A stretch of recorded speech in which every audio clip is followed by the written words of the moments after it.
Et bonjour à tous, bienvenue sur une nouvelle vidéo sur la chaîne de Ray et Klaus et sur la chaîne de Rock'n'Ball. Ces vidéos seront mises en ligne simultanément. Voilà, voilà pour c'est un petit peu pour c'est une petite pub pour ma nouvelle chaîne de rugby. N'hésitez pas à aller vous abonner.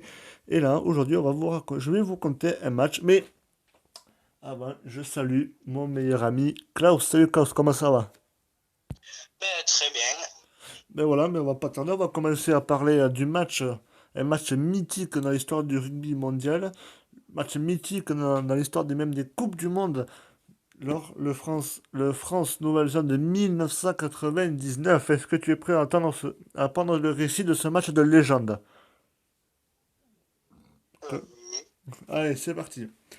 Lors de la Coupe du Monde de 1999, la demi-finale qui opposa la France aux All Blacks entra dans les annales mondiales. Elle fut par la suite jugée comme la plus grande œuvre de l'histoire du rugby français.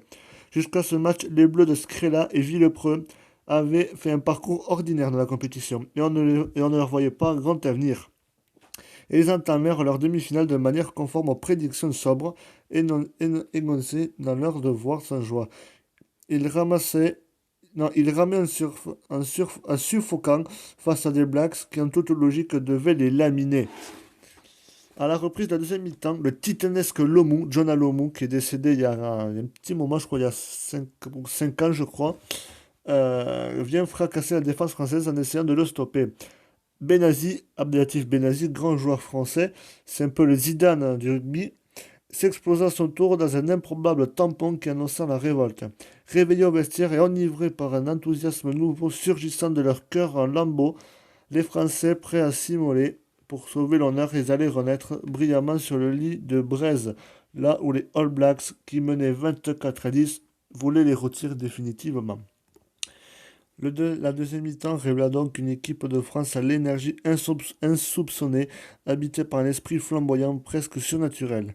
Les Bleus culbutèrent les Blacks jusqu'au dernier et débondèrent, d'où les talents contenus. La maison, le buteur français fit changer en Alain Gros jusqu'au dernier de ses orteils.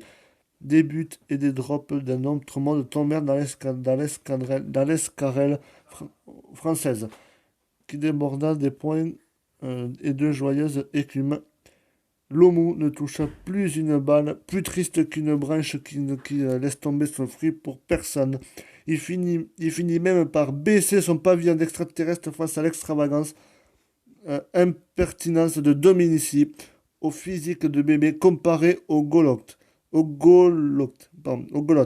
et à la vélocité prodigieuse du furet Bernassal. L'emportant 43 à 31 et accédant à la finale comme au Sénégal, nos coqs étaient définitivement réplumés. Et les All Blacks vexés à jamais. Pendant l'épidémie qui s'est battue sur Caisse de France de 2010 à 2020, alors que la camomille prenait à soigner l'indigestion et les compresses chaudes à calmer les cibolos, le souvenir de ce match qui guérit tous les maux. Et bien voilà, j'ai terminé le récit de ce match de légende. N'hésitez pas à vous abonner à la chaîne Rock'n'Ball, mais aussi à la chaîne de l'émission de Ray et Klaus. Klaus, un petit message de fin? Abonnez-vous, oui, comme il a dit. Ah oui, aux réseaux sociaux aussi, abonnez-vous. C'est Effectivement. important.